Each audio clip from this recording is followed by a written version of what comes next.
Magic is the moonlight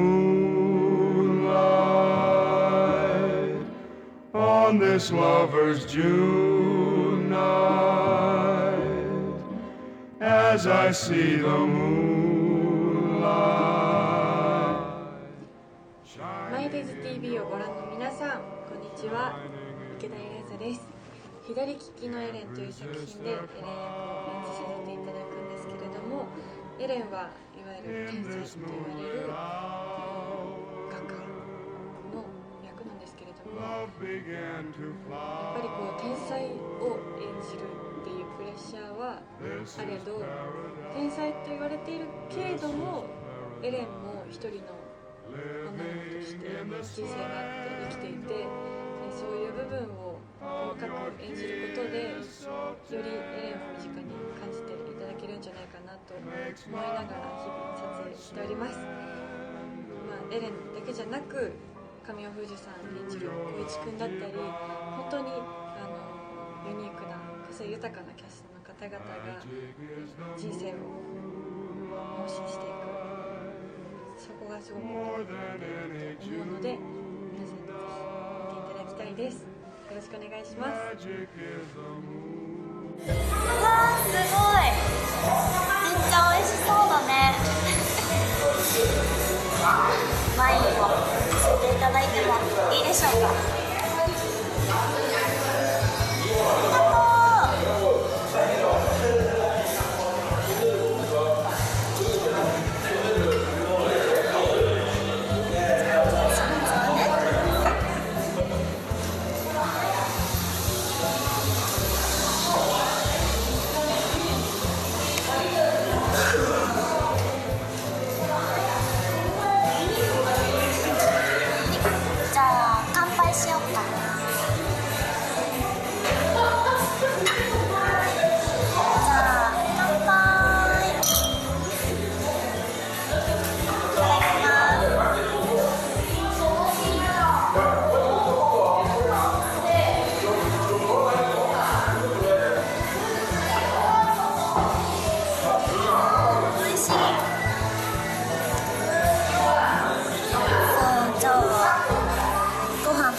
切れるかな、2人で。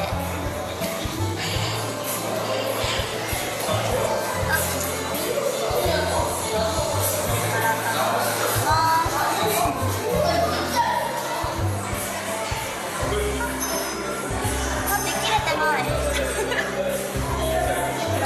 じゃあこれにしよう。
お話しいただいた時に犯人役が僕とピエール滝だっていうので考えてるっていうのを聞いた時に、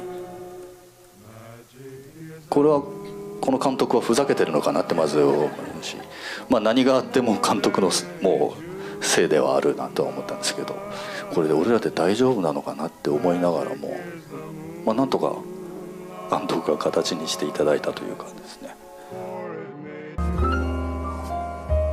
そうですね、私はすごくアニメが好きなんですけど、7つの大罪っていうアニメのバンっていうキャラクターがいて、そのキャラクターが好きですね。なんかすごく冷たいキャラクターなんですけど、作中の中で最初はなんでこんな冷たいんだって思ったんですけど、なんかストーリーを見ていくと本当は優しい一面があったり、ただ不器用なだけですごく優しい人っていうのが見えたので、私はそのギャップにやられましたね。趣味が最近はキノコを育ててますキノコ大好きで、なんかお野菜とか育てたいなって思ったんですけど、すぐ枯れちゃって難しいな、どうしようかな、キノコ作ろうと思ってキノコ栽培を始めました。本当にすごく手料理ってほどでもないんですけど、お母さんが小さい頃から私に作ってくれたハヤシライスがあって、それって市販の素は使うんですけど、そこからいろいろお母さんなりのアレンジがあって、そこで味がガラッと変わるので、そのレシピを教えてもらったので、いつかそれを多分ご馳走してあげたいなって思います。そうですね、先ほども言った7つの大罪もそうですし、未来日記っていう作品や弾丸論破っていう作品とか、香港には行ったことないので行ってみたいなとは思います。ディズニーランドとか、なんか食べ物も美味しいって言いますし、いつか行ってみたいなって思います。アンジェラ・メイです。モデルとしてはまだまだですが、これからもたくさん頑張って全国で輝けるようなモデルになって、香港の皆様にももっと知ってもらいたいなって思います。これからも頑張りますのでよろしくお願いします。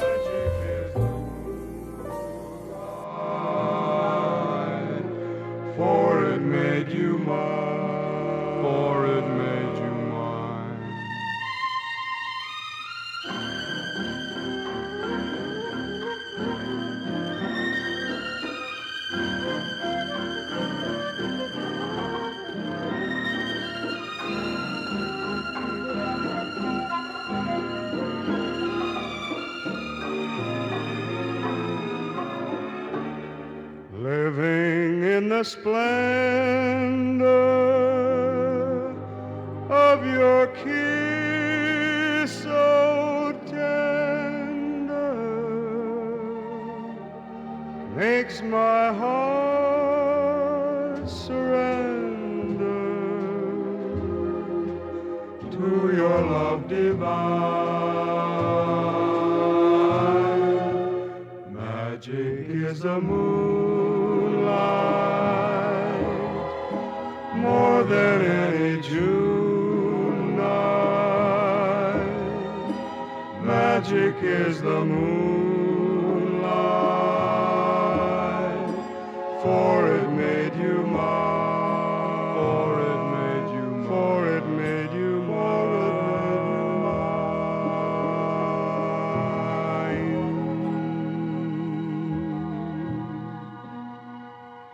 Magic is the moonlight.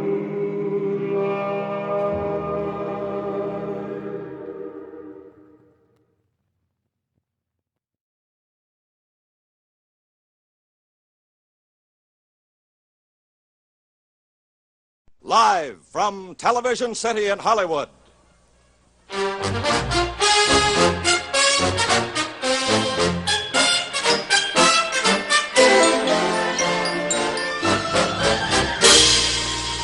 Bing Crosby, Frank Sinatra, Rosemary Clooney, Louis Armstrong, Lindsay Crosby, and the Four Preps.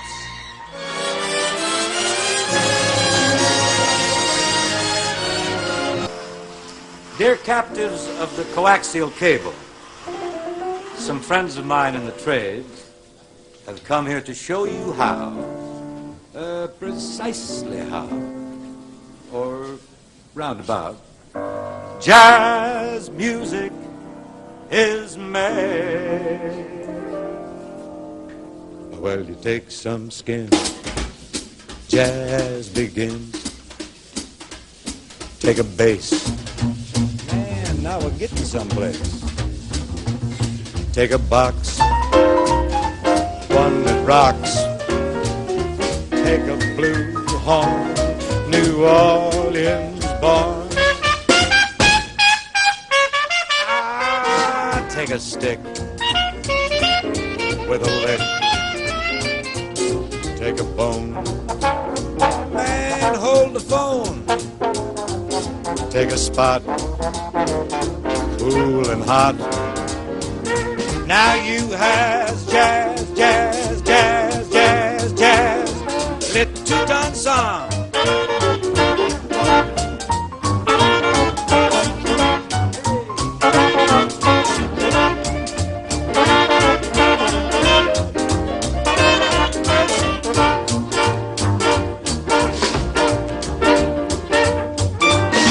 Mr. Edmund Hall.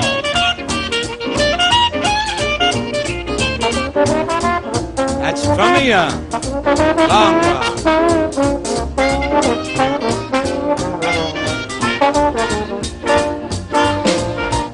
Mr. Billy Kyle.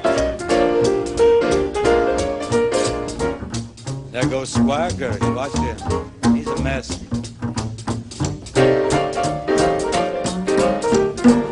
Now, Mr. Barradine.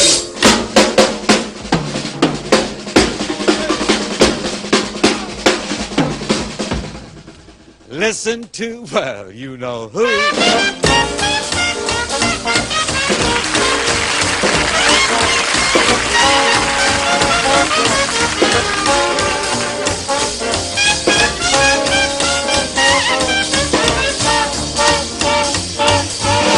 Hey, Pops, you want to come up here and take a little, leave a little? Yeah, If you sail, I sailing over the sea, and when you wait for me, take my tip, they're all molto hip in Italy. well, I read the chair, as for France. Oh, they zig-zag. Yes, believe it or not. I do believe, I do indeed. French ones all remember what they call lay jazz high. Formidable, take a plane, go to Siam. In Bangkok today, round the clock, oh, well, they all like the jam. Indians on the Amazon. Take one bar, and all of them are Well, gone. from the equator up to the pole. Everybody wing and ring, ding, ding, a ling, and that rock, rock, rock, rock, rock and roll. From the north to the south, east to the west. Jazz is king, jazz is the thing that folks dig best.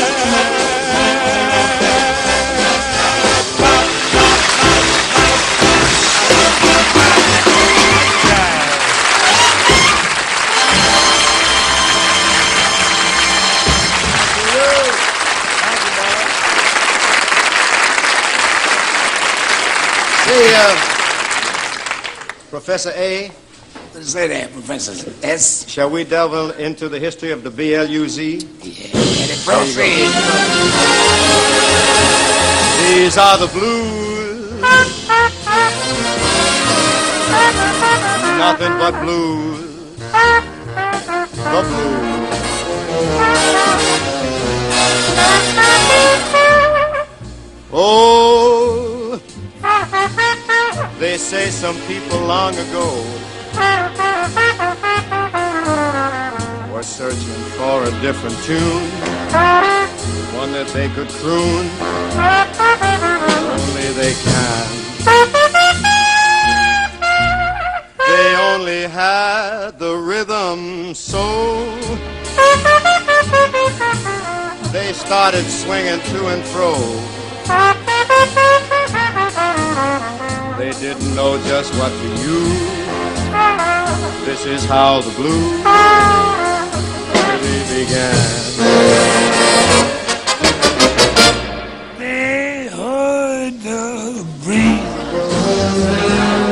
in the tree singing melody, And they made that the start of the blues. Yes, and here's another thing, Daddy. What's that? And from the jail, they came away, up a down-hearted frail. Oh, she was a frantic chick. Was she? And they played that. They played it as part of the blues. From a whippoorwill up on a hill, they grabbed a new note. They pushed it through a horn until it was born into a blue note. And then they nursed it, they rehearsed it, and then they gave out the news that the Southland gave birth to the blues.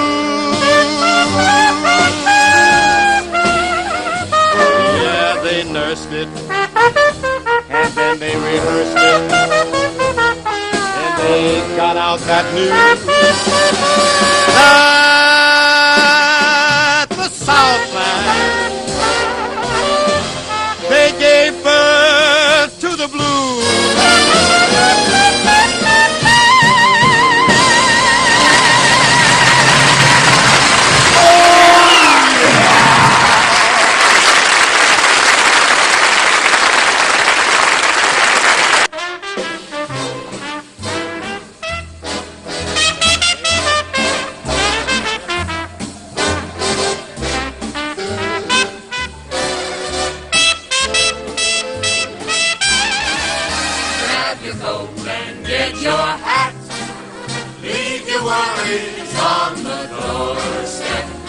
Just direct your feet to the sunny side of the street. Can't you hear that bitter pat? And that happy tune is your step. Life can be so sweet. Understanding, You got no money, understanding, I don't have no money. understanding. Side of the street.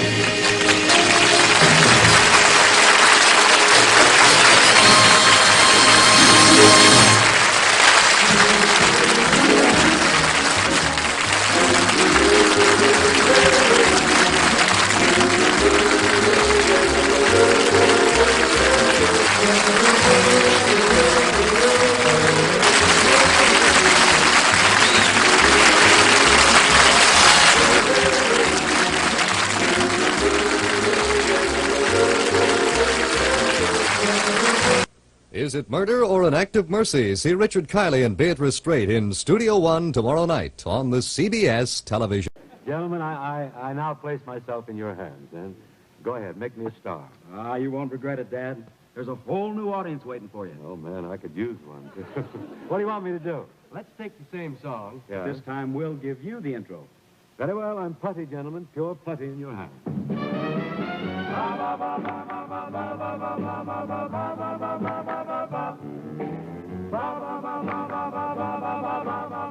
a minute, hold it here. Time, cut. Sounds like mealtime at Marineland or something. What are you trying to sell? Dad, just relax and take the song. I don't know if I can fight this.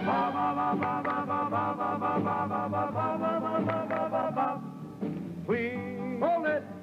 Now, wait a minute. I just sang one word. How could I goof? Not please. What is it? Please. Please. That's much better. You got to take it from the start, sir. Well, I'll try. Go ahead.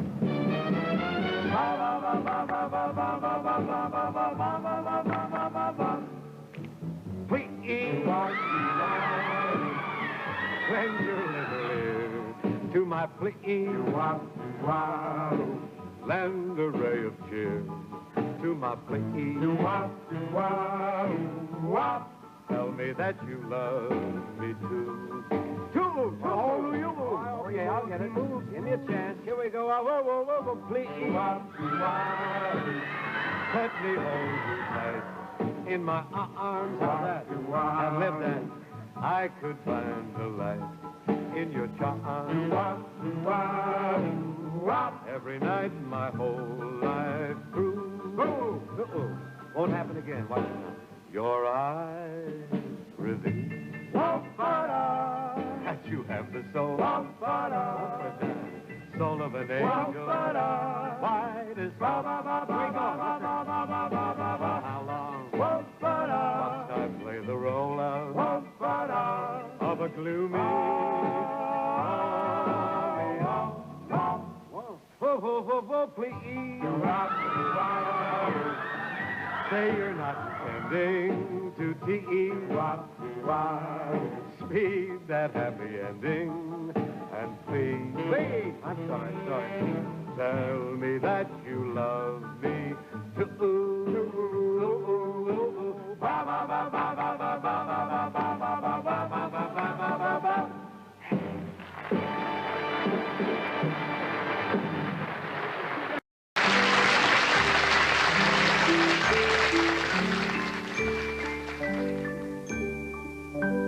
I peeked in to say goodnight, and then I heard my child in prayer, and for me some scarlet ribbons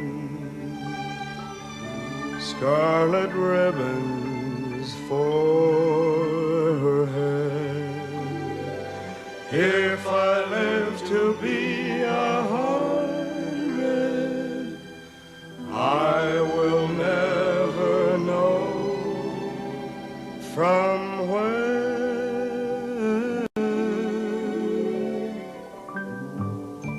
came those lovely scarlet ribbons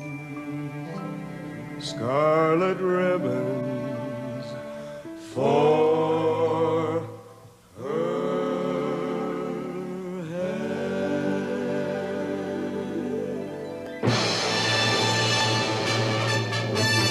Fox went out on a chilly night, prayed for the moon for to give him light, for he'd many a mile to go that night before he reached the town, oh, town, oh, town, oh, many a mile to go that night before he reached the town, oh. Ran till he came to a great big bend where the ducks and the geese were put therein, saying, a couple of you gonna grease my chin before I leave this town, oh, town, oh, town, oh, couple of you gonna grease my chin before I leave this town, oh. Grabbed the gray goose by the back of the neck, throwed a duck across his back. He didn't mind her quack, quack, quack, and the legs all dangling down, oh, down, oh, down, oh. He didn't mind her quack, quack, quack, and the legs all dangling down, oh. Old mother flubba flubba jumped out of bed, out of the window she popped her head, crying, John, John, the gray goose is gone, and the fox is on the town, oh, town, oh, town, oh, crying, John, John, the gray goose is gone, and the fox is on the town, oh. Johnny went to the top of the hill, blowed his horn both loud and shrill. Foxy said, I better flee with McGill, or they'll soon be on my trail, oh, trail, oh, trail, oh. Foxy said, I better flee with McGill, or they'll soon be on my trail, oh. Ran to the angels, the little ones, 8, 9, 10. They said, Daddy, better go back again, cause it must be a mighty fine town, oh. They said, Daddy, better go back again, cause it must be a mighty fine town, oh. Then the fox and his wife, without any strife, cut up the goose with a fork and a knife. They never had such a supper in their life when the little ones chewed on the bones, oh, bones, oh, bones, oh.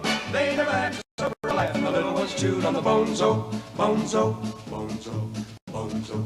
Joshua, Joshua, Joshua, Joshua, Joshua. When's Jericho? Joshua, when's Jericho? Joshua, when's Jericho? Joshua, when's Jericho? Joshua, when's Jericho? Joshua, when's Jericho? Joshua, when's Jericho? Joshua, when's Jericho? Joshua, when's Jericho? Joshua, when's Jericho? Joshua, when's Jericho? Joshua, when's Jericho? Joshua, when's Jericho? Jericho, and the walls came tumbling down. Jericho, Jericho, Jericho. Joshua fit the battle of Jericho, and the walls came tumbling down. You can talk about your king of Gideon, talk about your king of Saul, but ain't nobody like a Joshua in the battle of Jericho. Joshua fit the battle of Jericho, Jericho, Jericho. Joshua fit the battle of Jericho, and the walls came tumbling down. Joshua fit the battle of Jericho. Joshua fit the battle of Jericho. Joshua fit the battle of Jericho. Joshua fit the battle of Jericho. Joshua fit the battle of Jericho. Joshua fit the battle of Jericho. Joshua fit the battle of Joshua fit the battle of Joshua fit the battle of the walls came tumbling down. Joshua fit at the battle of Jericho. Joshua fit at the battle of Jericho. Joshua fit at the battle of Jericho. The walls came tumbling down. You can talk about your king of Gideon. Oh, talk about your king of Saul, but ain't nobody like a Joshua at the battle of Jericho. Oh, at the battle of the walls came a tumbling, the walls came a tumbling, the walls came a tumbling down.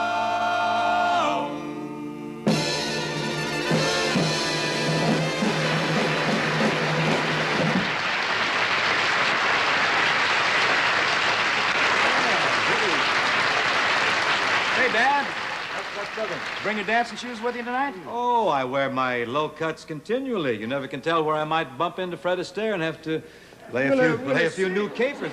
Say there, would you care to join us in a little tipsickery there, Andy? Well, now, wait a minute, Keith. Now, where'd you get this kingfish? You've been hanging around with Dean Martin, hasn't you? Well, I don't know about the terpsichore. Is it trickery? No, not at all. Not No? trickery at all. Matter of fact, it's a little on the early Shirley Temple style.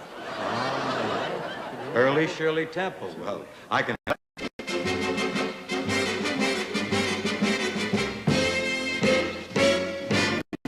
Oh. It's my old racket. Yeah.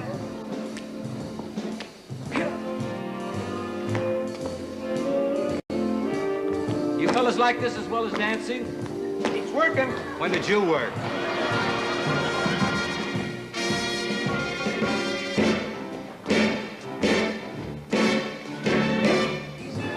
Now. You a regular Arthur Murray. Captain says I should smile more.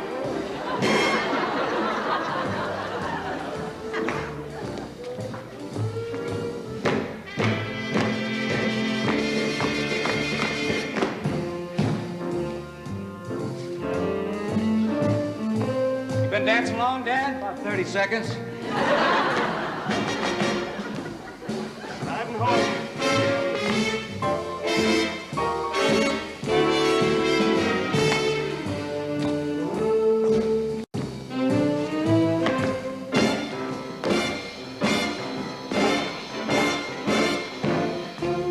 Shirley Temple? Yeah, this is it. Looks more like late George Raft.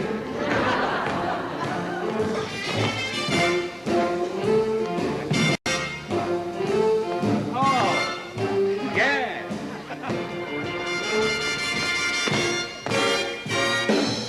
Who taught you this? You. Sorry, folks. Back to the gym.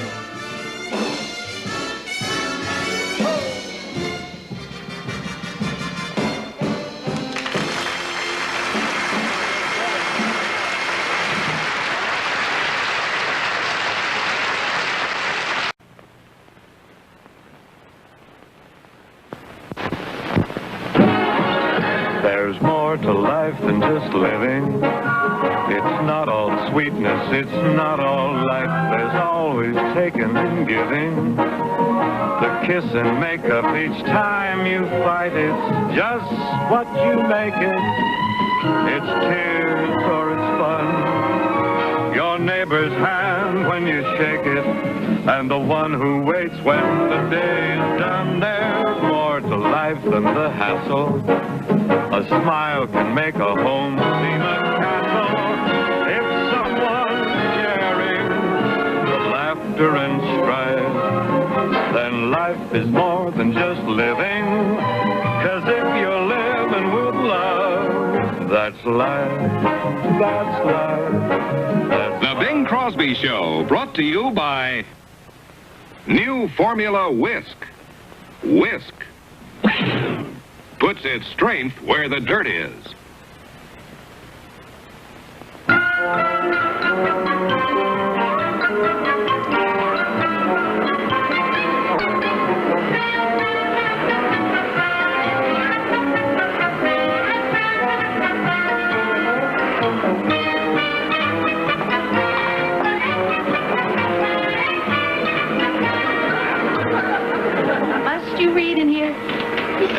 Resent me already. I do? It'll get worse. It will? The unfulfilled woman will increasingly resent her offspring. Me? Modern woman must have a life of her own, outside of the home. Fulfill her potential. The wife and mother thing's not enough. It says so in your book? Yep. You've got to become a person in your own right, not just an appendage of your husband.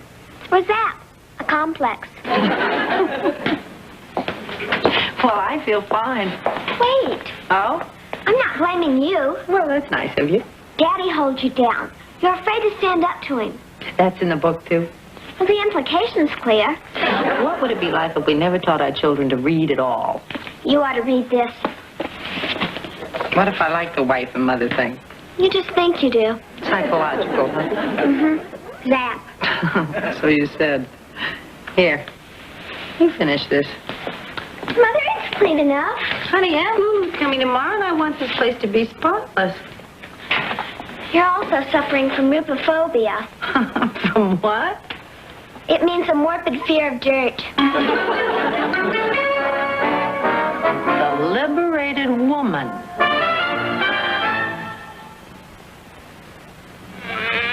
The smaller the pilot, the bigger the mess.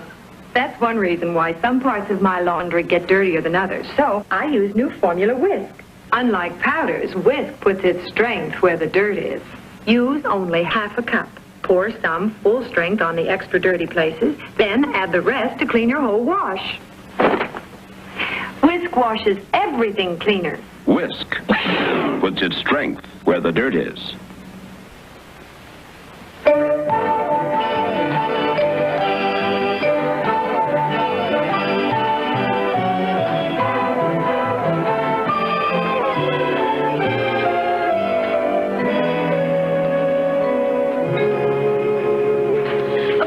Marriage is important, and I do miss your uncle. I'm sure you must. But I was an actress in the musical theater before I was a wife. And the most important thing is to realize yourself as an individual. Isn't that interesting? Have you read any good books lately? Yes, as a matter of fact, I have. I read The Liberated Woman. You figures. And I was just sitting there thinking, what a brilliant career I sacrificed for that man. Your uncle, I mean. Whose gratitude was to bury me in Winnetka 20 years before I buried him, rest his soul. And that's when I thought about it. Thought of what, Aunt Lulu? My surprise. The Lula Laverne School of the Drama and the Dance, which is opening just as soon as I get back to Winnetka. Well, now, isn't that marvelous? Who is Lulu Laverne? Oh, that's me. That's my professional name. And that book inspired me to do it, to use my full resources as a person to fulfill myself. So you're opening a dramatic school, huh? That's why I'm in town now, getting endorsements from all the producers I used to work for. Oh, wait. Oh, I have one here. It's from Buster Burton. And he says, nobody in the entire chorus showed as much as Lula Laverne. I'll bet. I've got lots of other letters promised, too. I know all the producers. My, but it'll be good to get back in harness where I belong. No argument there. Aunt Lulu, you've been inspiration to me. I've always wanted to have some kind of a career. Well, what about your acting? Oh, I'm only an amateur. You know, like the things I'm doing for the PTA Follies. Bing never liked the idea of my acting. I didn't like the idea or the acting. Oh, well, there's a man for you. Harry never wanted me to go back into show business again, either. But I finally fooled told him, didn't I? You know who your first pupil ought to be, Aunt Lulu? Mother. Over my dead. No, let me put that another way. Well, now, if she's interested, I'd be delighted. Interested? Oh, Aunt Lulu, would you really? I mean, would you coach me? Even if it's only for my part in the PTA Follies. Well, if we can bring out your talent, there's no telling where you could go. I'm going to tell that to all my pupils. We'll start tonight. Whoa, now, here now. Whoa, just a minute. Doesn't the husband have the right of veto around here? How about a firm dissent? Noted. Come on along and listen to the lullaby of Broadway, the hip hooray and ballyhoo, the lullaby of Broadway. A little faster. Did you hear what I said there? Excuse me. I said it's nice seeing Aunt Lulu again. Heist a minute, will you, please? Oh, I knew I put it in a safe place. There's a great deal of truth in that. A great deal. Are you sure we're on the same channel? I'm sorry. Yeah, it is nice to see Aunt Lulu again. Yes, so they say. She's right out of this book. What do you got there? Females Unbound? Liberated woman. I mean, she spent all her life with this man and he dies on her. Yeah, they'll do it every time. There she was, a poor, lost widow lady. Till she found herself. Janice is right. I'm getting the sound, but I think I'm losing the picture again. Janice gave me the book. Now, there's a lesson in there for all of us. I feel fine, thanks. Wait a minute. Come on. Thing. You know what I mean? A woman should have a life of her own or a career. Where is she? Next thing, they'll want the vote. Well, I think the book is right, Janice is right, and you can laugh all you want to. Well, who's laughing?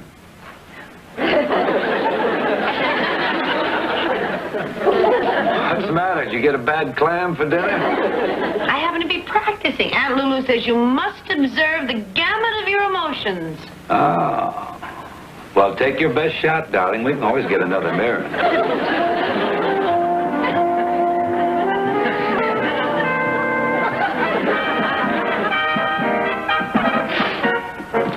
Glad you're here to see our show. So up with the curtain, and let's go. Kind of gets you right here, doesn't it? I really only have to just introduce the acts at the PTA Follies. Yes, well, the words don't count. It's what you do with them. I know one thing you can do with them. Quiet on the set. Now, let's do it again. And this time, think of yourself as what's your part? Oh, yes, the spirit of better education. Now, think of all those books and all those children eager to learn. And the dropouts and all. Okay, I'll try to. Glad you're here to see our show, so up with the curtain and let's go. Now, come on again. And this time, go stage right on the first line, see? And then pause and stage left on the second. Right? And remember, dear, remember, you're a woman.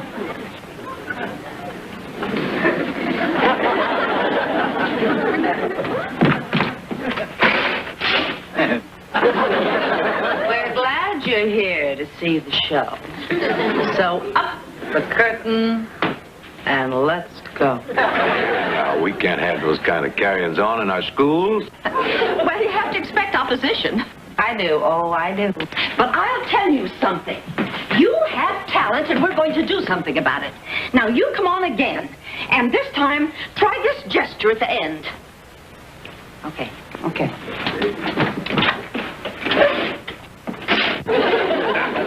We're glad you're here to see our show, so up with the curtain and let's go. This is where I came in. Yeah, let's get out of here. Oh, well, there's your trouble. Where? There. Here? Like uncle, like nephew. He's simply beating you down to where you have no confidence. I did? You don't like talent, dear. Just confidence. And I know how to get that for you. How? Well, if you just had one little professional engagement, you'd blossom like a rose. Oh, Aunt Lulu, do you really think I could? Steady. I know you can, and especially with my connections. But first of all, you know, we're going to have to work. Oh, we're going to have to work. Oh, anything. It would mean so much to me. We'll show a certain party in this room that a woman can really make something of herself. Now, really, doll, you don't want to go ahead with this. Bing, I do. And if Aunt Lulu says I can, I will. That's the spirit. And when he's exactly done reading, let me hear the speech again. We're glad you're here to see our show, so up with the curtain and let's go. Get on your way, Mom. Young lady, you are aiding and abetting a serious crime. This is Aspen, Colorado, famous for winter skiing and summer music festivals. Listen. Another tradition here is Aspen Meadows, world-famous vacation resort, where accommodations for special guests include the courtesy use of this 1965 Mercury, selected by Aspen Meadows especially for this purpose. This is like no Mercury you've ever known before. Now in the Lincoln Continental tradition, gracefully proportioned, sleek, low, richly detailed.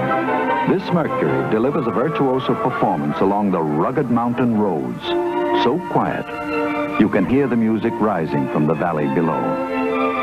Isn't this the way you'd like to arrive? You can. 1965 Mercury, now in the Lincoln Continental tradition. Flapjacks? Again. It is what I cook. Good as always. Good as always. It is what I cook. If the master of this house permits his wife to go traipsing around every day to producer's office, my flapjacks are the least of his worries. Who's worried? Daddy, do you really feel secure in this little bo-peep psychology? Oh, you mean all that leave them alone and they'll come home wagging and dragging and all that stuff? But that's just it. What if Aunt Lulu gets Mom an audition? Or a job, even? Oh, not a chance. Then there's nothing to worry about. Not a solitary thing. Then what are you worried about? Who's worried? You are. Yes, I am. There they are. The liberated woman. That's a laugh. Right. You said it. You can say that again. Say what again? Whatever you said. The liberated woman. That's a laugh. She couldn't get an interview, much less an audition. She couldn't read for the part of the fifth corpse in a revival of the Bat. Well, I did it. She did it. We saw my old friend S. Sylvan Getterstone, the big producer. She did it. I'm going to read for a part in his production. Of course, it's not a very big part, But it's a chance, and I'm going to read tomorrow afternoon. Isn't that marvelous? That's wonderful. Are you sure, doll, you want to go through with it? Bing! When I have a chance to be a professional and make something of myself and be a real woman. She wants to go through with it. Aunt Lulu's going to help me. Yes. Come on, listen. You want to eat more flapjacks? You better make that crow. With mustard. You're too kind.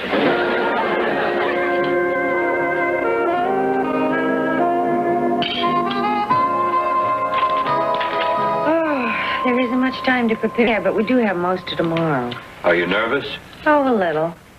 But when I think of what it could mean, especially after the girls grow up, the book says it's very important. Oh, sure. Bing. You've been very nice and cooperative, and I appreciate it. De nada.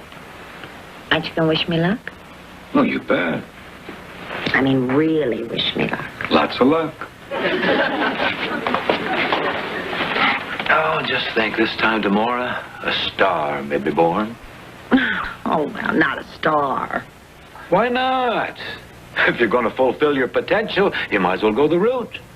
Theater, TV, silver screen. Well, I don't know. I mean, the TV, Well, one thing leads to another, you know. You'll have autographs, interviews. You'll be on the go from dawn till dusk, dear. Dawn? No more sacking out till 11.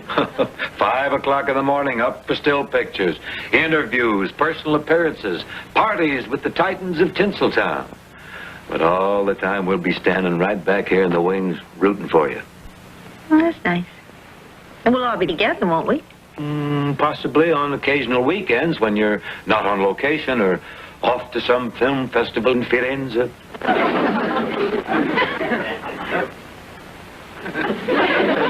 Hey, if you really don't think I should do this, I Didn't say that at all.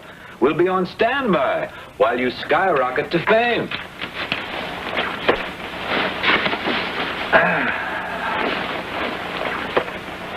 Bing. Bing.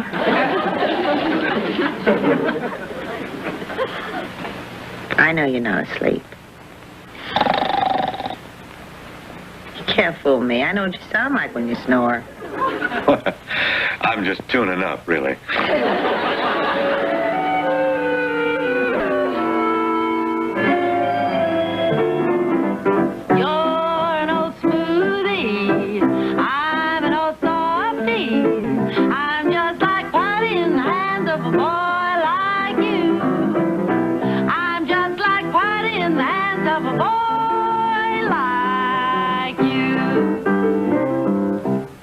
Yes, well, we'll get back to the song again, but now for the speaking part. And just remember, you're a nightclub singer in this sordid establishment. Like a nightclub. Yes. When Garvey, that's the detective, walks in, you say, "Got a cigarette, stranger?" Got a cigarette, stranger. Yes, well, we'll work on it. And then he says, "Sure, honey." And then you go into the song. That's the whole part? Well, she's found murdered right after the song, but we don't have to do that to the audition. You're wrong, Bing. She can play a corpse.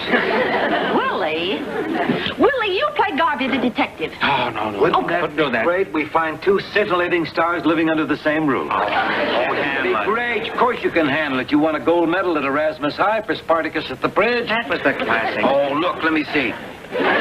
James Bond in a fit. You make a great detective. Go, man. Come on. Now, look, all you have to say is, "Hello, baby." And then Ellie delivers her line, and then you say, "Sure, honey." Go. Hello, baby. Got a cigarette, stranger. Sure. No, wait. A little more sultry, I think. Okay. Hello, baby. Oh, no, Willie. Oh. Listen. Now, try it again. You play it straight. All right. Hello, baby. Got a cigarette, stranger. Sure, baby. Yeah, that's better. But now, wait a minute. Even sexier, I think. Hello, baby. Got a cigarette, stranger. Yeah, that's better. That's fine. Hello, stranger. Got a cigarette, baby. Oh, well. No. Hello, stranger.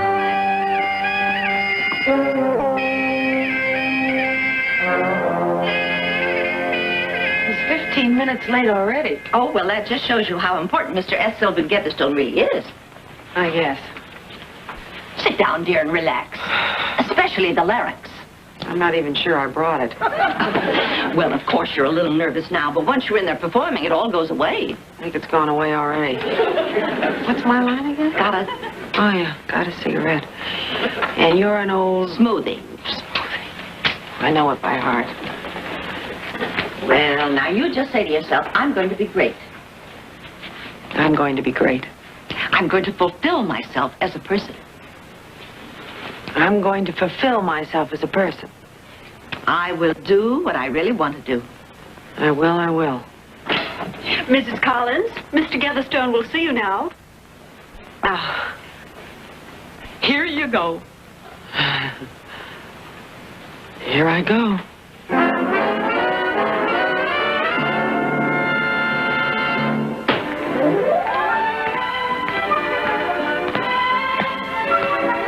Joycey.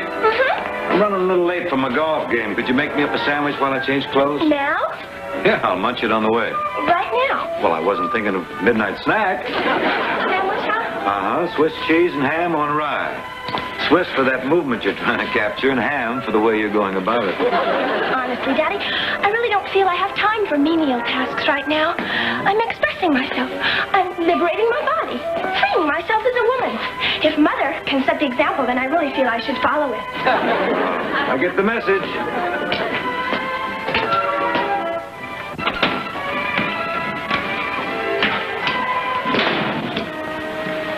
Hello, learned one. How about making me a sandwich? Thank you, but I don't want one. I want a sandwich.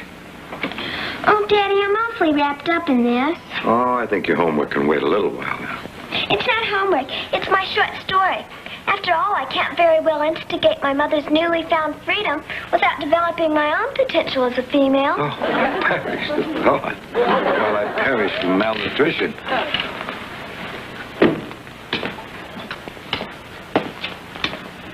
Oh, there's my pal. I knew if everybody else flopped me, I could depend on you. I tell you, just wrap it up and I'll eat it on the run. I'm making this for me. Ellie usually makes me a little lunch, but she's been so busy lately. Oh, we have fallen upon evil times, old friend. Our women have liberated themselves and the house has fallen to pieces. Yes, it's very sad. I can't even get my own daughters to make me a sandwich. You know something? We have got to put our collective feet down and make our own Declaration of Independence. I'm with you, chum. What do we demand first?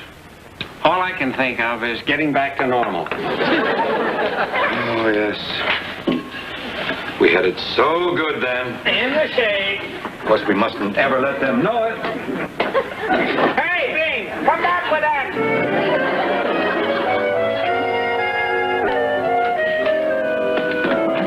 Oh, how'd it go? Mother! Where's she going? Well, the talent's there. I still say that. What happened? What happened is that it isn't enough just to have talent. Honey, did you see what I did with that Winnetka timetable?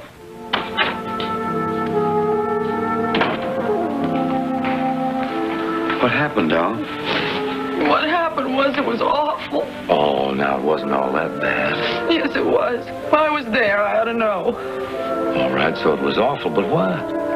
When they called my name, it was just awful. I just couldn't go to that man's office. I just ran. Oh, well, there's nothing to it, honey. If at first you don't succeed, you just once more into the breach and all that, you know. Oh, nobody understands. I don't care. You think I ran because I was afraid I wouldn't get the part. Isn't that what you think? Well, it sort of figures, yeah. Well, I didn't. I ran because I was afraid I would. Ole! Oh, Bing, you know how it would have been. All those personal appearances and that acting and up at 5 in the morning. And all I really want to do is just stay home and take care of my family. And so you shall, Doll. So you shall indeed. I don't care what the book says. It has to be right for me, doesn't it?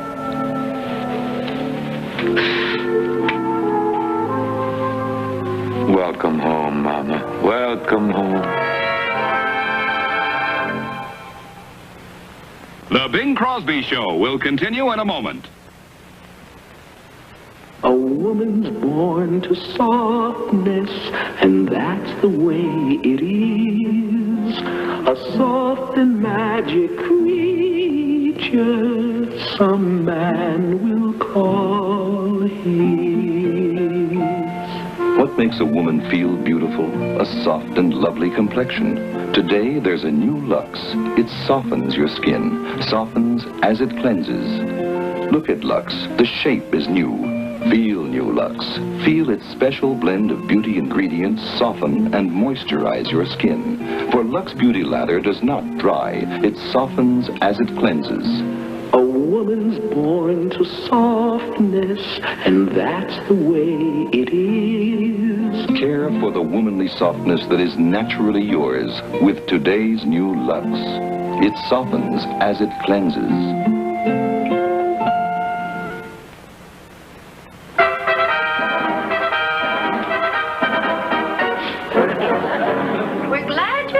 See the show. So up with the curtain and let's go. Well, the talent's there.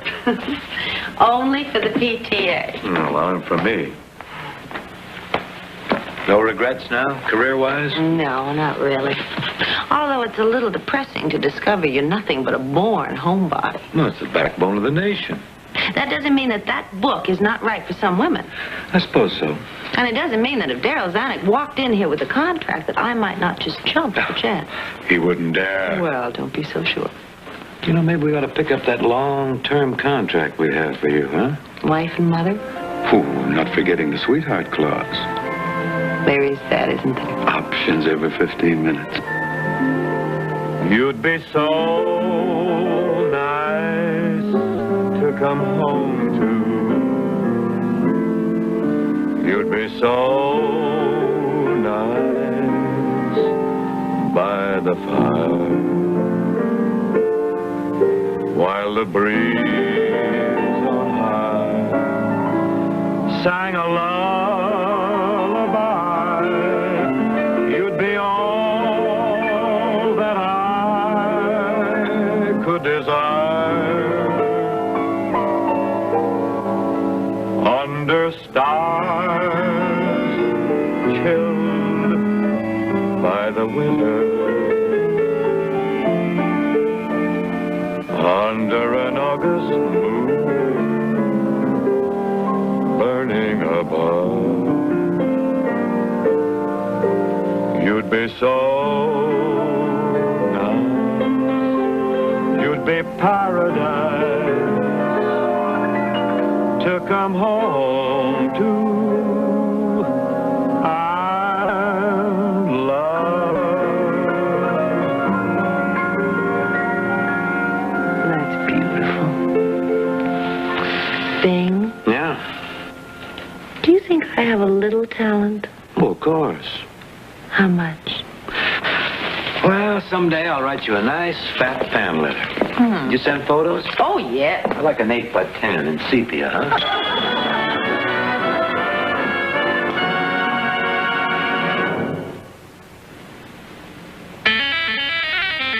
This is not whipped cream. This is Lucky Whip. New Lucky Whip topping mix. Lucky Whip looks just like whipped cream, swirls just like whipped cream, even tastes as luscious as real whipped cream, but only half the calories. Lucky Whip tastes as luscious as real whipped cream. Lucky you. Lucky Whip. The Bing Crosby Show has been brought to you by Lucky Whip, the new topping mix that tastes as luscious as real whipped cream. New Lucky Whip.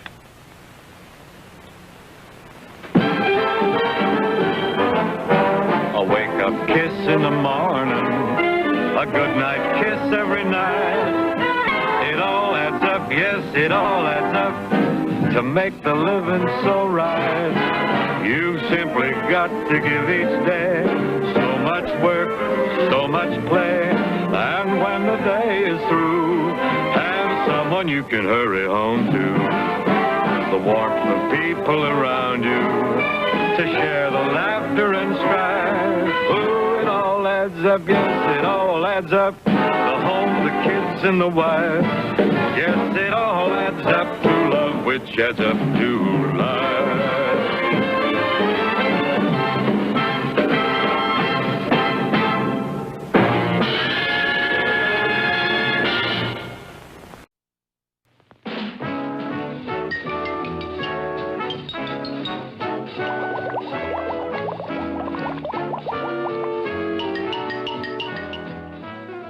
My Line. Brought to you by Kellogg's, the folks who give you the widest choice of cereals in the whole wide world.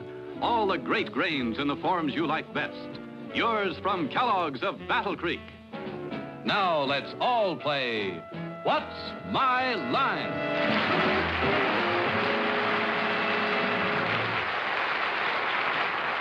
And now let's meet our award-winning What's My Line panel. First, the popular columnist whose voice of Broadway appears in papers from coast to coast, Miss Dorothy Kilgallen.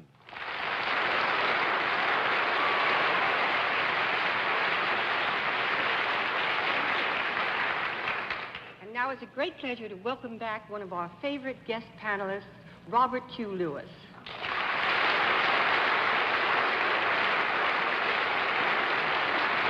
Drop this on the way.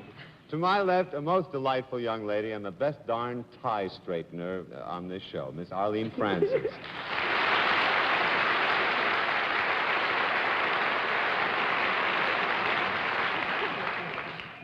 And now a gentleman who is terribly happy because he has just published what promises to be the hit of this season, The Jerome Whiteman book, The Enemy Camp, Mr. Bennett Cerf.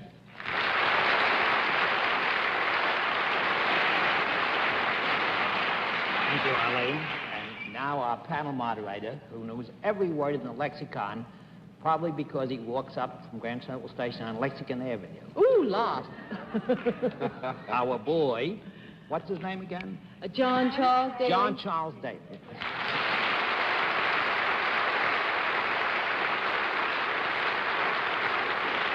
Well, you can see what spring and summer have done for the panel. We hope so, anyway, because we have some very interesting occupations for them tonight, all brought here by some very nice people who hope with me that they can puzzle the panel completely and stump them. We'll also have a famous mystery guest before our panel a little bit later in the show. We'll meet our first challenger after this. Let's see what we can do with our first challenger. Will you come in and sign in, please?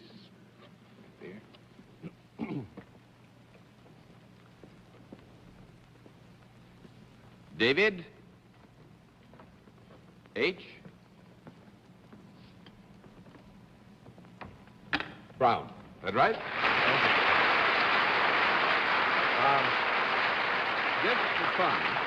Just for fun, because you did put the H there. What does the H stand for? It's Welsh.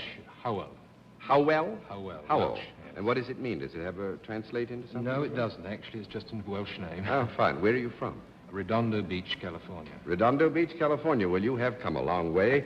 Mr. Brown, the panel. Mr. Brown, will you join me over here now? Tell me, coming all the way from Redondo Beach, are you aware of the system by which we keep score on this here program? Oh, yes, we see it in Redondo Beach, too, no? Fine. On that basis, let's let the folks at home and those who are with us in the audience tonight know exactly what your line is.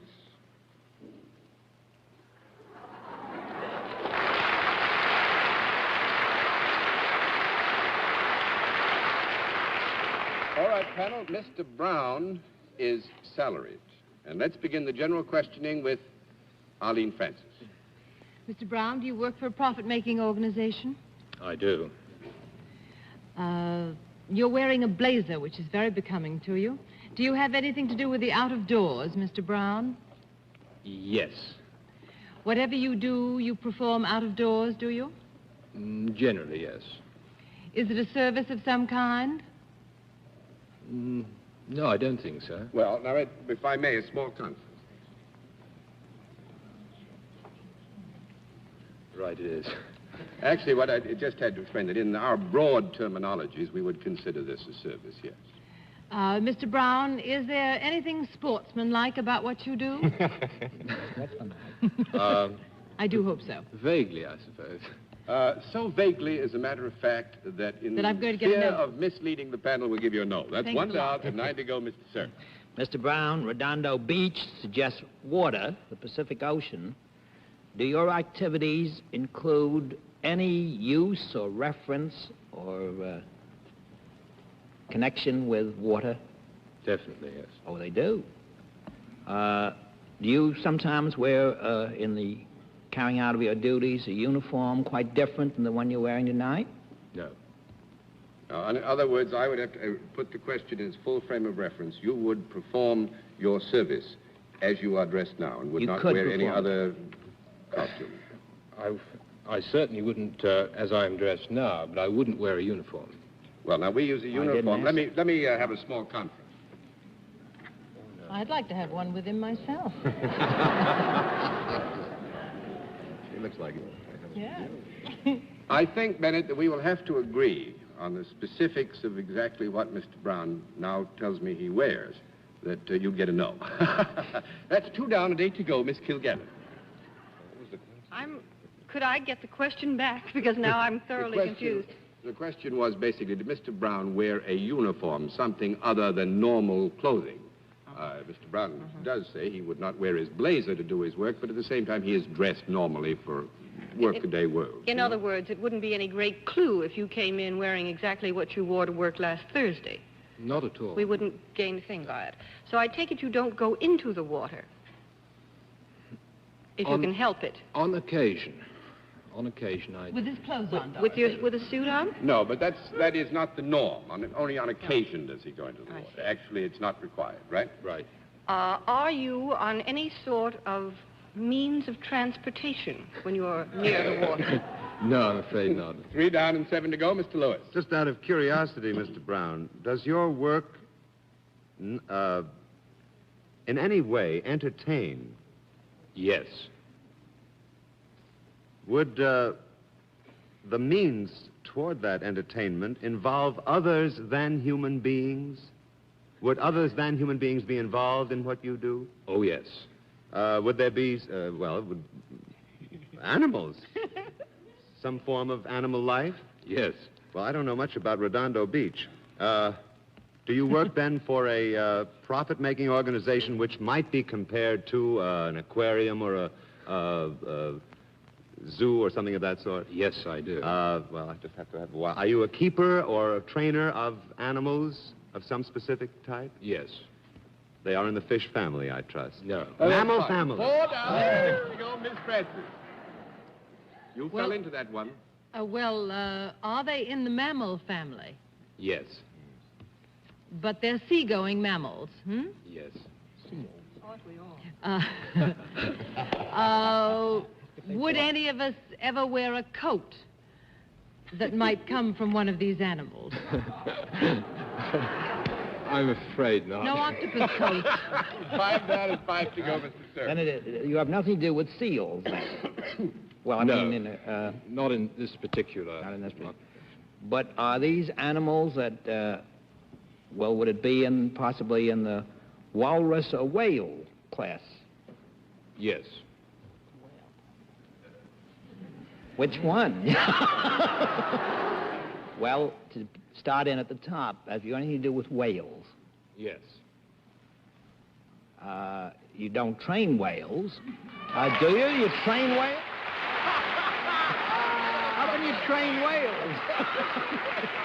We don't train whales. I got to flip all the cards, as a matter of fact, because he does train whales. And How that takes can a you bit of train flipping. whales? What do you train Tell to us, do? actually, this is Mr. Brown's story to tell, but he has a whale, and a 15-footer. A what whale? This is a real whale, a pilot whale. In fact, I'm happy to say it's the only whale in the world in captivity at the present time. We keep it at Marineland of the Pacific in California. It's a very fabulous animal. We've trained it to jump over hurdles, leap completely out of the water, to sing, to punch a punching bag, to wear a hat, and wave goodbye, and several other interesting little tricks. It'll even suffer a man to ride on its back. It's And a sissy whale. It's a singing whale. It's the prince of whales. It's a sissy whale, it's a lady whale, and we call her Bubbles. Bubbles. Known as Elvis Bubbles the Whale. Bubble Yes, sir. Shinazi A whale. soft shoe. I want to see that. And I want you next winter to watch Arlene coming across the stage in her whale coat. And carrying the whale. Yes. Yes. Thank you very much, Mr. Brown. We had a Thank very you, good Mr. time. Brown.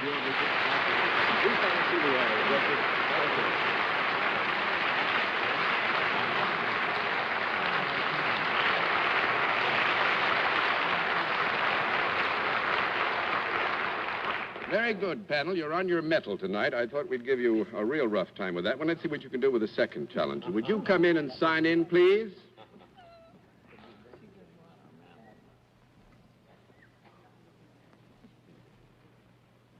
Jean? Jean Farrell, is that right? And, is it Miss or Mrs. Farrell? The latter. Mrs. Farrell, and That's where are right. you from? From Cincinnati, Ohio. Cincinnati, Ohio. Well, it's nice to have you here with us. Mrs. Farrell, the panel. Panel. Farrell, would you join me over here, please? You know how we keep score. Yes, I do. Well, that's fine. This lets the folks here in the audience and people at home know exactly what your line is.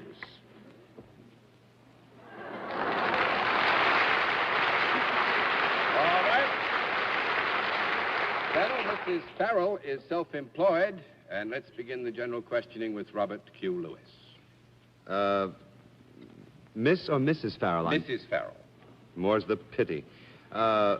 Mrs. Farrell, do you render a service? Yes, I do. Is this a service for both men and women? Yes, it is. Well, the logical question is, when could I avail myself of your services? It requires a very special occasion. A very special occasion. But you could.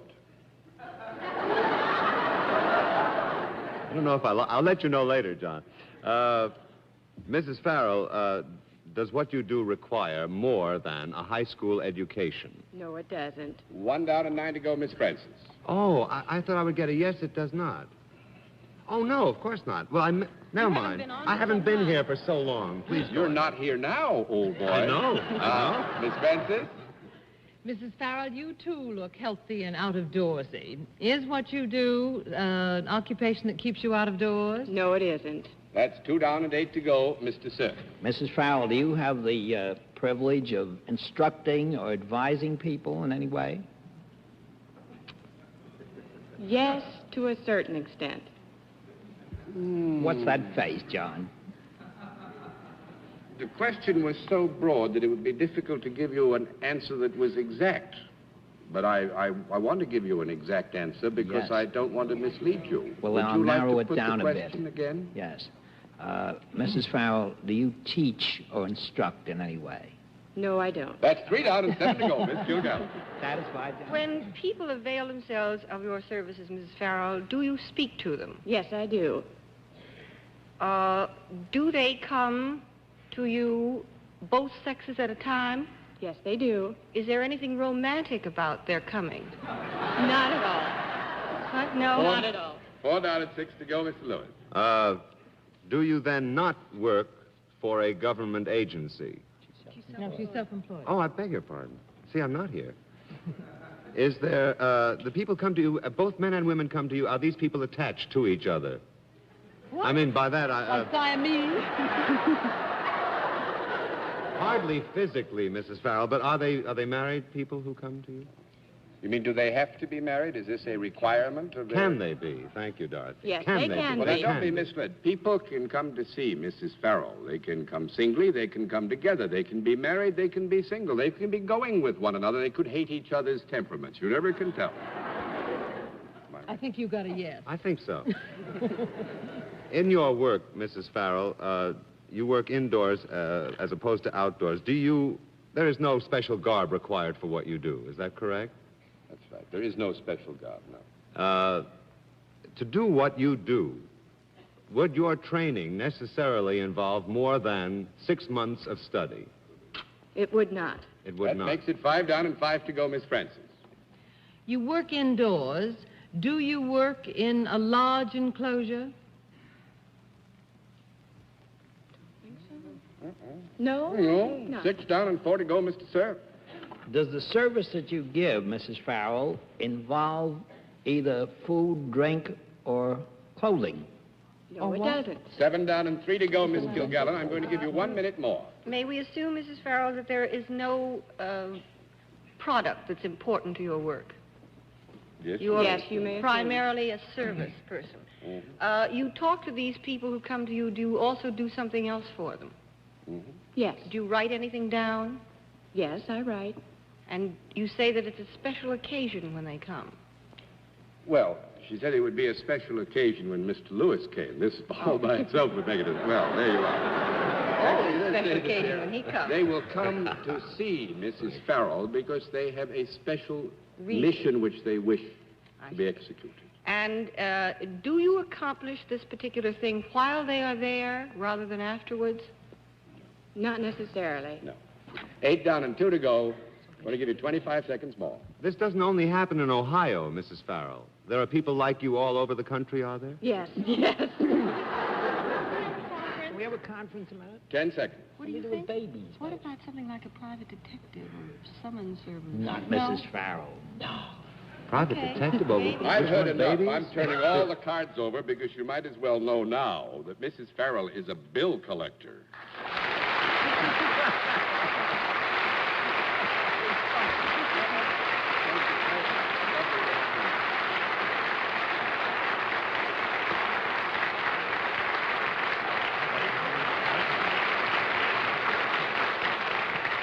We'll meet tonight's mystery guest in just a moment, but first, here is a word from our alternate sponsor. come to the special feature of our program, the appearance of our mystery celebrity, for which my friends on the panel are blindfolded. Blindfolds all in place, panel? Yes, sir. Good. Will you come in, mystery challenger, and sign in, please?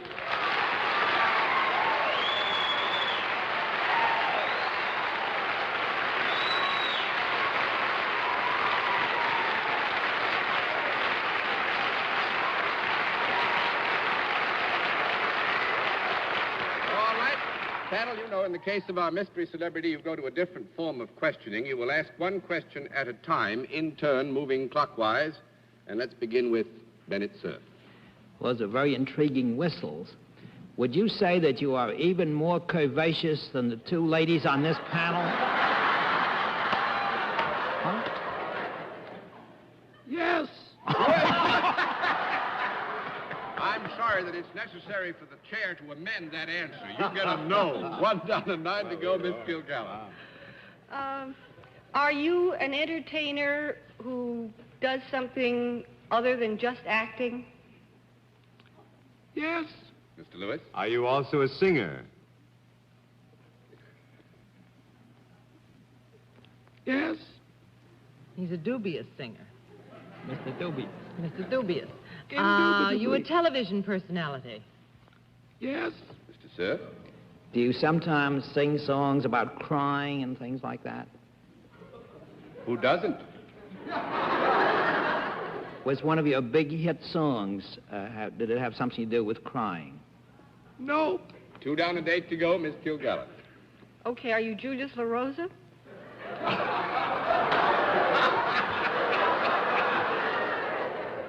No. That's 3 down and 7 to go, Mr. Lewis. Is it Tony Bennett? No. 4 down and 6 to go, Miss Fred. Are you going to be on the air as a summer replacement? How do I know? I just made it up. Yes. Mr. Cerf? Oh, well. Are you a member of a very famous theatrical family? Yes. I pass. Well, I think, are you one of the Williams? Are you Andy Williams? Did you? Don't take your blindfold off, Robert. All right. That's 5 down and 5 to go, Miss Francis. Are you not quite as bold as another member of your family? Oh. Yes. No. What would you say your Crosby rating was? With Bob Crosby? Is it?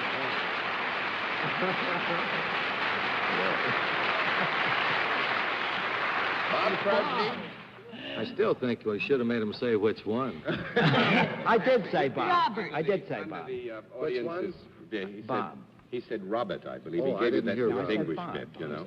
Honestly. Yeah. There are so many Crosbys in entertainment now. They keep coming and more all the time. It seems to me that reading a gentleman named Bill Slocum, you just got back from Brussels, Europe? No, I was in England. In England. You didn't go to Brussels? No, I didn't.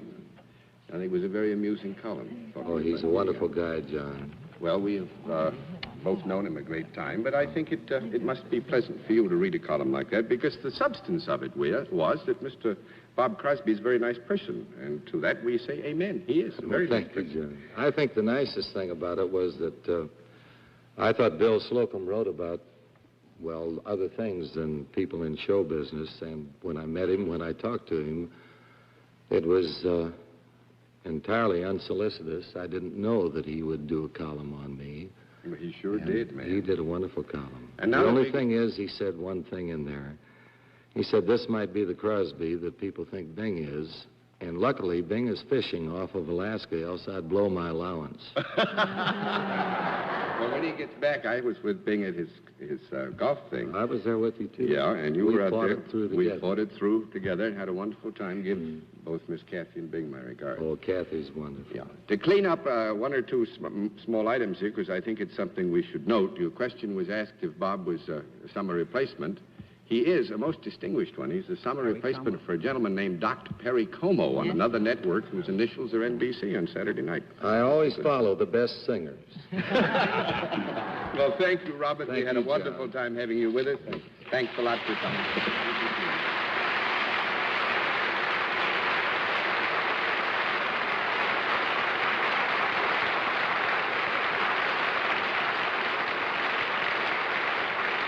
And we'll have another contestant after this word from our sponsor. Well, we have time for one more contestant. If you move quickly, will you come in and sign in, please? Lee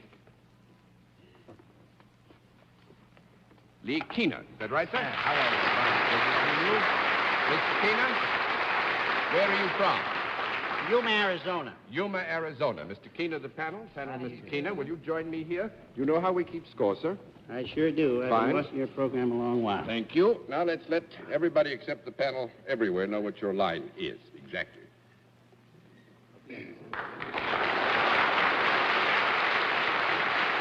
All right, panel, we will tell you that Mr. Keener is salaried, and let's begin the general questioning with Miss Dorothy Kilgallen. Mr. Keener, you look rather indoorsy. Do you do most of your work indoors? Indoors? Uh-huh. Well, sometimes. I can do it indoors or outdoors. Oh, that's nice. Could anybody on this panel take advantage of your job? Take advantages of Oh, I don't mean what of you do? you, but I mean of so. what you do. Yeah. Is it kind of a fun thing rather than deadly serious? Yes, it's fun. Well, is it fun for other people as well as you? I hope so. Do you deal with both sexes? Yes. Do they come to you? Yes. And do you do something for them while they're there? Yes. Do they come 2 by 2? Do they come 2 by 2? Specifically, no. That's one down a night to Did go. you hear what Arlene said? She said, I have a Noah's Ark complex. Mr. Keener, you do work with human beings. You do work with human beings. Yes, not whales. Not whales, okay. Is there any product connected with your work? Connected with? Well, is there a product involved in your work?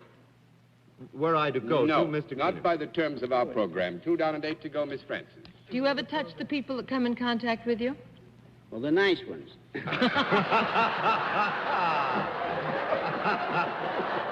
Given no answer to that with no explanation. That's 3 down and 7 to go, Mr. Sir. Mr. Keener, do you ever have anything to do with the tourists or visitors who come to Arizona? Yes. Would you say that your work was definitely connected with tourists of some kind? No, not definitely. 4 down and 6 to go. We've got time for about 2 questions. Do they have gambling in Yuma? Gambling in Yuma? Well, don't look so shocked, John. We've never heard of it in Yuma. Oh. 5 down and 9 to go, Mr. Lewis. Do you by any chance work for any branch of the government in Yuma? Any branch of the government? No. No, okay. 6 down and 4 to go. I'm afraid we have to throw the towel in because we've run out of time, but you weren't close, I'm sorry to tell you. Mr. Keener is a one-man band. No, it's Mr. Music. Thank you very much, Mr. Keener. John.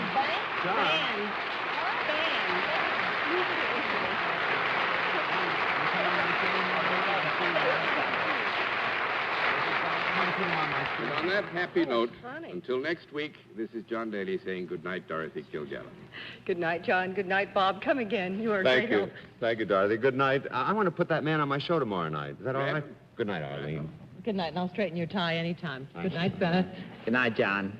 Good night, Bennett.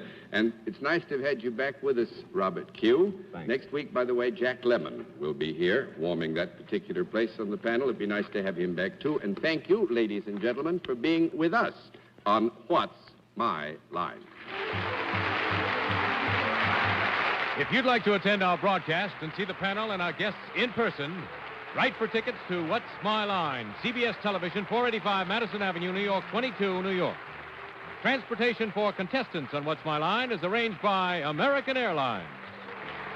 What's My Line is a Mark Goodson, Bill Todman production in association with the CBS Television Network.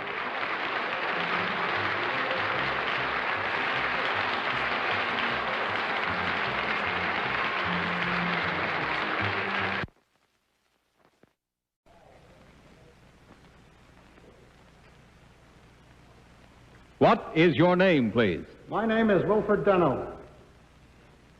What is your name, please? My name is Wilfred Deno. What is your name, please? My name is Wilfred Deno. 2 of these people are imposters. Only one of them is the real Wilfred Deno and is the only one sworn to tell the truth. Geritol, America's #1 tonic. Geritol, the fast-acting, high-potency tonic that helps you feel stronger fast, presents To Tell the Truth. With your host, Bud Collier. Thank you, and good evening. This, as you know by now, is a game of deliberate misrepresentation, wherein four presumably smart people try to find out which one of three challengers is sworn to tell the truth. And now let's meet our cross-examiners. What is your name, please? My name is Polly Bergen. My name is John Cameron Swayze. My name is Hildy Parks. And my name is Hy Gardner. I can attest that these people are telling nothing but the truth.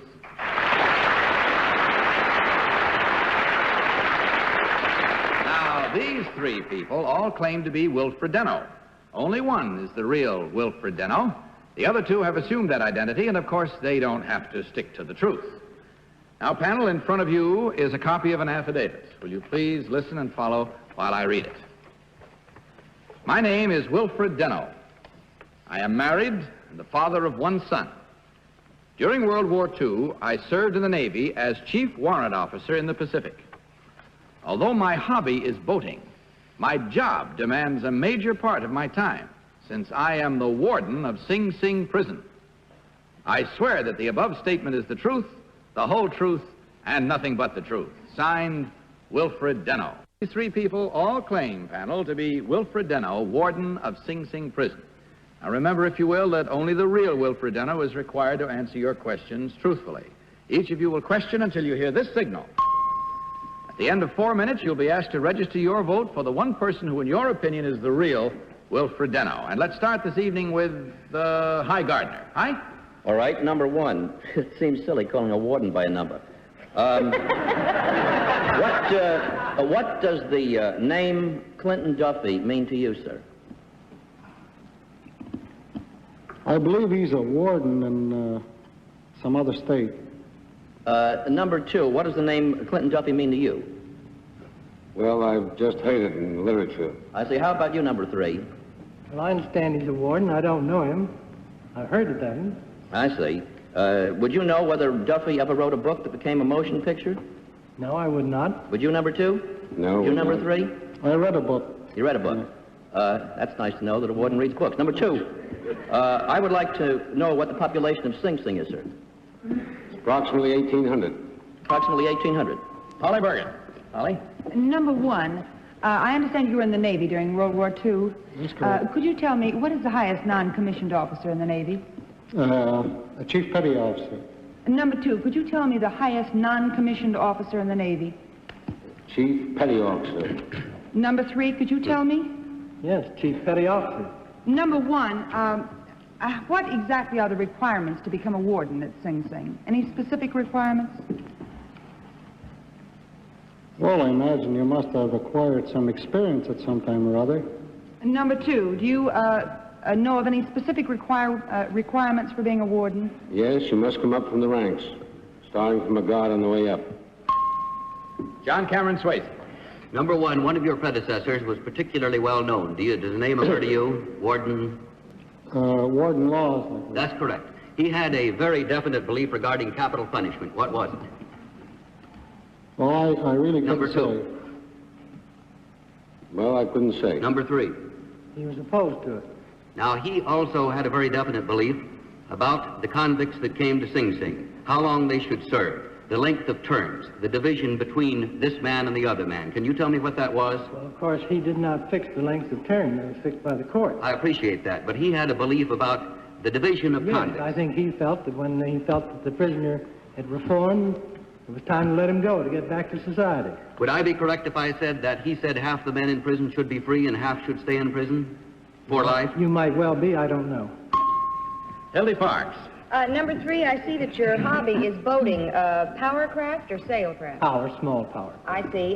There is a sailboat called an L-16. Do you know what the L stands for? No, I do not. Number two, you were in the Navy during the war. Who was Commander-in-Chief of the Pacific Fleet when you served there? Nimitz. Admiral Nimitz. Number one, would you tell me what a Marconi rig is? No, I wouldn't know. Are you a power or a sailcraft man? Power. Oh, well, then you have every right not to know what a Marconi rig is. How do the front gates get open? It's up to me? Uh-huh. Well, I imagine with a key. Number two, if you were on your way out, who'd let you out? How do the gates get open? Could be open with a key. Number three? Well, it's difficult to answer that specifically. You'd have to be when you're going out as a discharged prisoner or just going out as...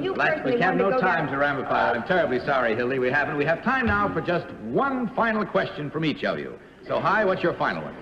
Number two, I'd like to ask, is Lamarco, the convicted kidnapper of the Weinberger baby, in solitary because of fear of other convicts? We have no solitary up in Sing Sing.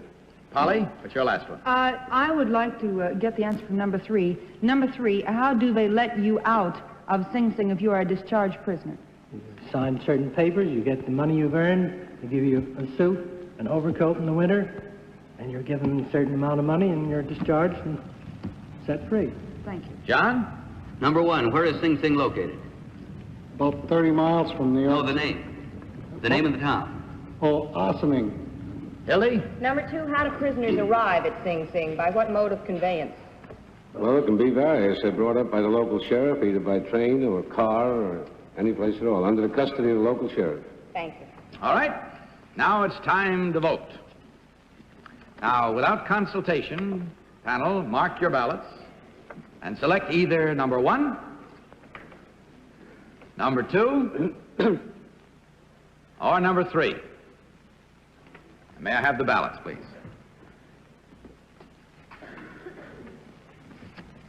Now, the team of challengers will get, of course, $250 for every incorrect vote. That means, of course, if they fool the entire panel, they can divide as much as $1,000. This is Polly Bergen's ballot. She votes for number three. John Cameron Swayze selected number three. Hildy Parks picked number three. Hy Gardner voted for number three. All right, the ballots have been cast, and I'm sure that all of you good friends of ours at home have made up your minds. So now, will the real Wilfred Deno please stand?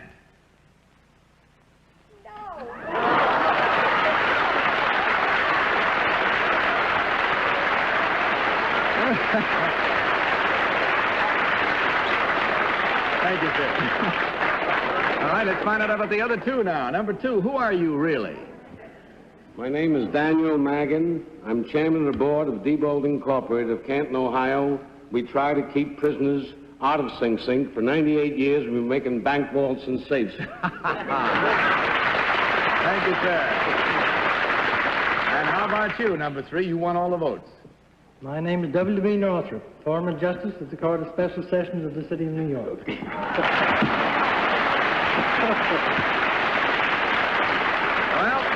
Let's see now just exactly what we had. There were 4 incorrect votes worth $250 each, which means a total of $1,000 from Geritol for our team of challengers to divide. Thank you, gentlemen, very much. Hope you had a good time. Good night and good luck.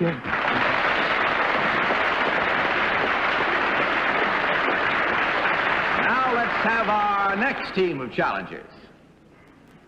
And panel, will you please listen while I read this affidavit? My name is Muriel Agnelli. I was born in a house just 1 block away from Arthur Godfrey's birthplace. In college, I majored in psychology. My husband and I recently started a business raising Christmas trees. Although my real name is Agnelli, I write a daily column on human relations, which appears in some 150 newspapers under the name Dorothy Dix. I swear that the above statement is the truth, the whole truth, and nothing but the truth. Signed, Muriel Agnelli. Now, we'll get along with our next game in just... All right, it's time again now to play our game, panel. These 3 people all claim to be Muriel Agnelli, who writes a column under the name Dorothy Dix. Now, remember again, if you will, that only the real Muriel Agnelli is required to answer your questions truthfully. Again, each of you will question until you hear the signal for a total of 4 minutes, and then you'll be asked to register your vote. And this time, let's start with Hildy Parks. Hildy? Number 2, where were you born? Boston. Boston, Massachusetts. What college did you attend? New York University. And what kind of psychology did you major in? Just general psychology. Number 1, what kind of psychology did you major in? Child psychology. Could you tell me the name of a gentleman who's very well known in that field, who's working at Yale University? I was thinking specifically of a gentleman who's working at Yale University and publishes a bunch of books these days. I don't know. Number 3, can you give me the name of that child psychologist? No, I studied general psychology. Number 3, what is a Rorschach test? That's an ink blot test. It is a what? The ink blot test. And what was the name of the man who invented the word association test? I don't remember. Number 1? I don't know. Hi, Gardner. How many Dorothy Dixes have there been? Number 1, 2. yes. 2. Where is the original Dorothy Dix right now? She's dead. She is dead. What was the original title of Dorothy Dix's column number 2? Column on human relations. That was the original title of Dorothy Dix's column. Number 3, what was the original title of Dorothy Dix's column? Dear Dorothy Dix. Number 1, what is your answer to that? Dear Dorothy Dix. Dear Dorothy Dix. What is the title of a song, number 1, once dedicated to Dorothy Dix? I don't know. Number 2, how far in advance do you get your columns to the syndicate? Pardon me, I didn't get that question. How far in advance do you get your columns to the syndicate? Oh, about 6 weeks. About 6 weeks in advance. Polly? Number 1, where is Godfrey's birthplace? Baltimore. Baltimore. And where did you say you were born? Baltimore. You were born in Baltimore. Number 3, where were you born? New York City. In New York City. And you say you were born near where Godfrey lives. Where do you believe Godfrey was born? About 105th Street and Amsterdam Avenue. 105th Street in Amsterdam. Number 2, where was Arthur Godfrey born? In Boston. In Boston. Makes sense. Number 2, how many years have you been writing the Dorothy Dix column? 5 years. 5 years. Number 3, how many years have you been writing the Dorothy Dix column? 7. Number 1, how many years? 5. Could you tell me how you were specifically chosen to replace Miss Dix? I applied for the job. You applied. Number 2? I was an assistant to Dorothy Dix. You were assistant. Number... Sorry. John Cameron Swayze. Number 3, you are the second Dorothy Dix, is that correct? Yes. When did Dorothy Dix die? 1951, I believe. But you've been doing it for 7 years? Yes. Number 2, what was Dorothy Dix's real name? Elizabeth Meriwether Gilmer. Was she a single or a married woman? She was a married woman. What part of the country was she from? She came from Kentucky. Did she speak with or without a southern accent? She had a slight southern accent. What syndicate do you work for? Bell Syndicate. Where do you raise Christmas trees? In New Jersey. What is the trickiest thing about raising Christmas trees for sale?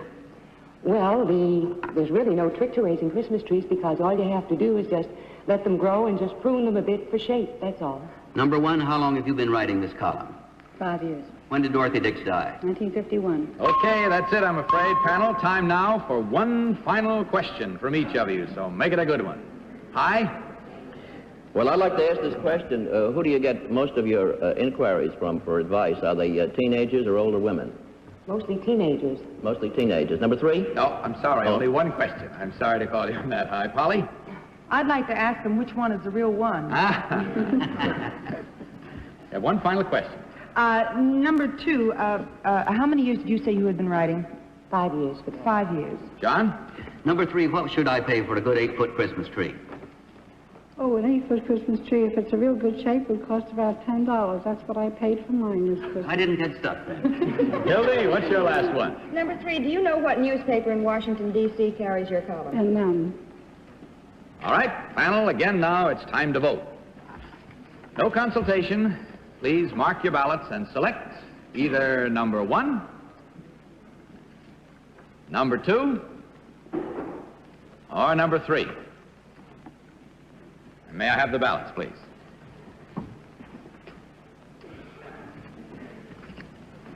The first, as usual, is Polly Bergen's ballot, and she votes for number 2. John Cameron Swayze selected number 2. Hi Gardner voted for number 3.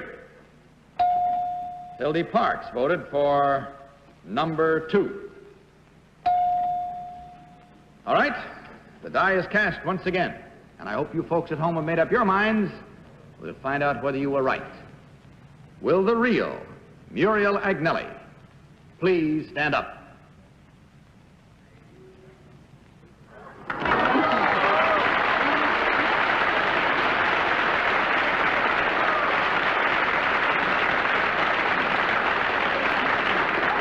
Now, number one, let's find out who you really are, please. I'm Barbara Bayer, and I work in a travel agency in the Biltmore Hotel. How about you, number two?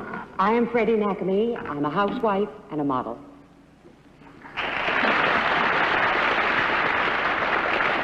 Oh, don't leave before we tell how everything worked out here. There were exactly 3 incorrect votes here, worth $250 each, so that means a total of $750, which you will divide from Geritol. Thank you, ladies, very much for being with us tonight. Good night and good luck.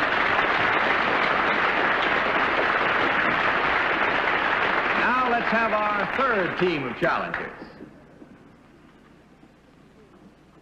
Now, would you please listen again, panel, while I read this affidavit. My name is Edward J. Crosby. I am married and the father of 4 children, including a set of twins. Part of my income depends on the weather, since I work for a company which specializes in making rain by artificial means. A number of years ago, I wrote a biography of my brother.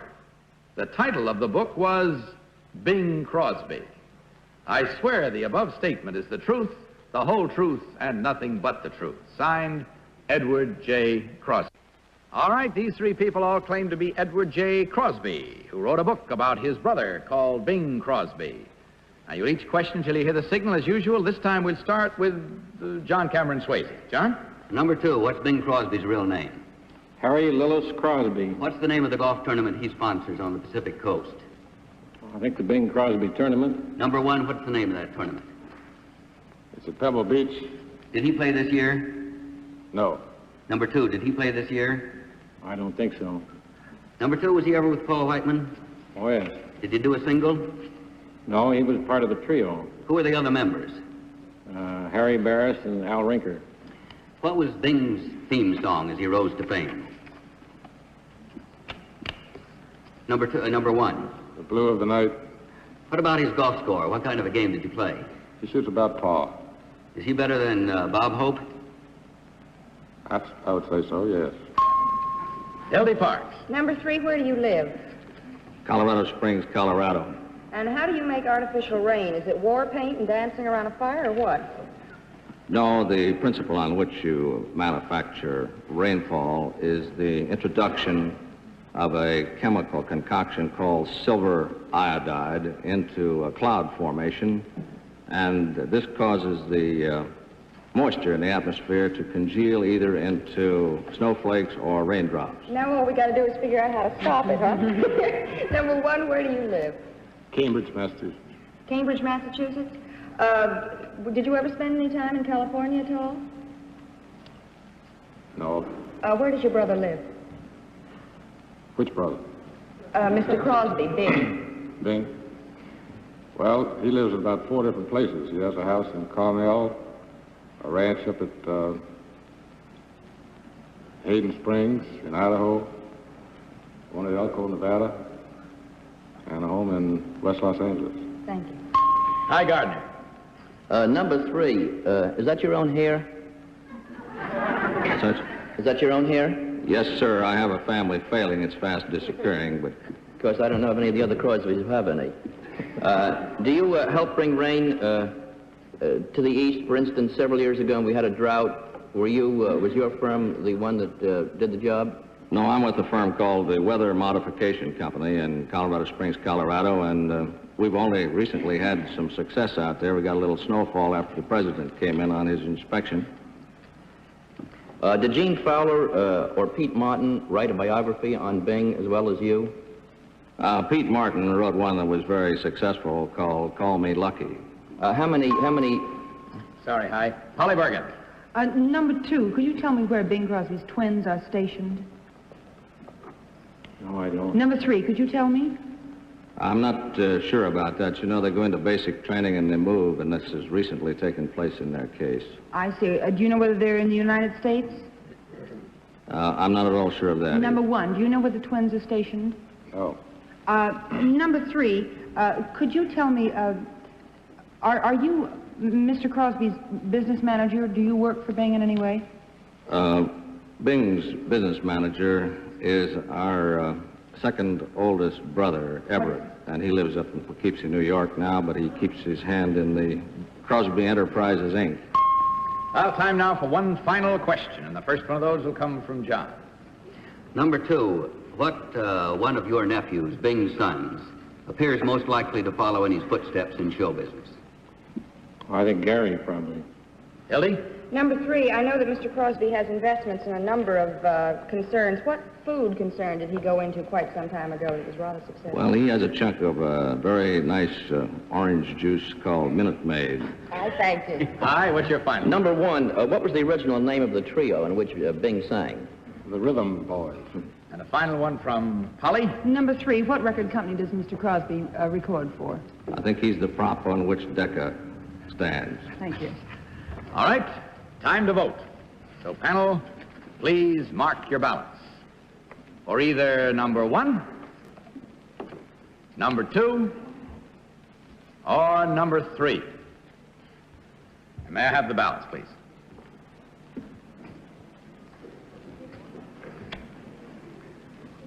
Polly Bergen votes this time for number three.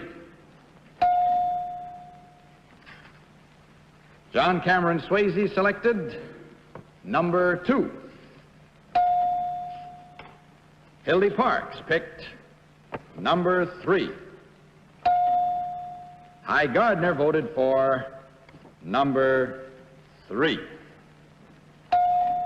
And I hope you friends at home have put your thinking caps on and done either guessing or voting, as the case may be. The facts are in. The ballots are cast. Let's find out. Will the real Edward J. Crosby please stand?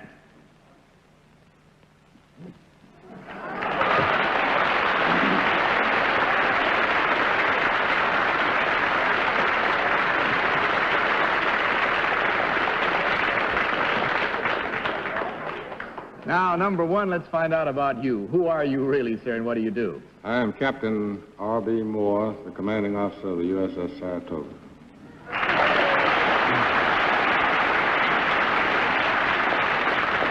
Unless I miss my guess, Captain, the USS Saratoga is the largest warship in the world, isn't it? It is, yes. Oh, that's quite a responsibility. Number three, who are you really? Colonel Barney Oldfield, United States Air Force of the Continental Air Defense Command in Colorado Springs, Colorado, and the only thing I have in common with Edward J. Crosby is that I also wrote a book. You are an author also.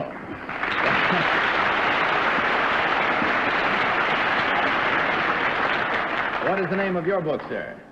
It's one called Never a Shot in Anger. Never a Shot in Anger. Available in great quantities right now. How long has it been out on the market? About 2.5 months, sir. Huh?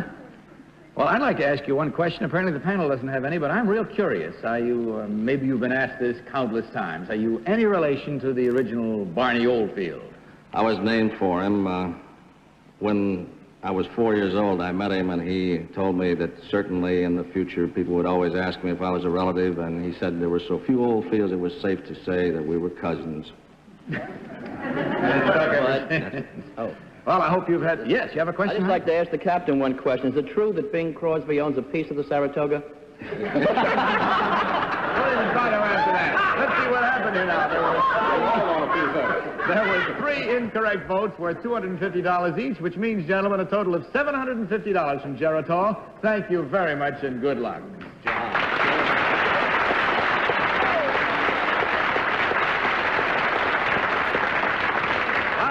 That's all we have time for tonight, so good night, panel. Good night. Good night. And until next week, this is Bud Collier reminding you to tell the truth. Good night.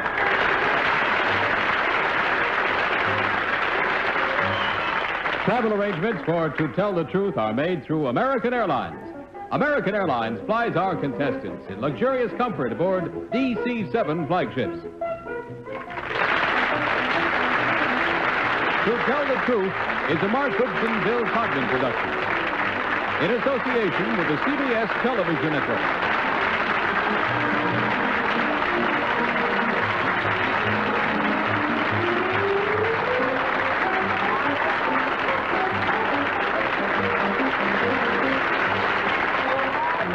Heavy drinking and emotional problems took their toll. Crosby died in December 11, 1989, from a self-inflicted rifle shot to the head. He was 51.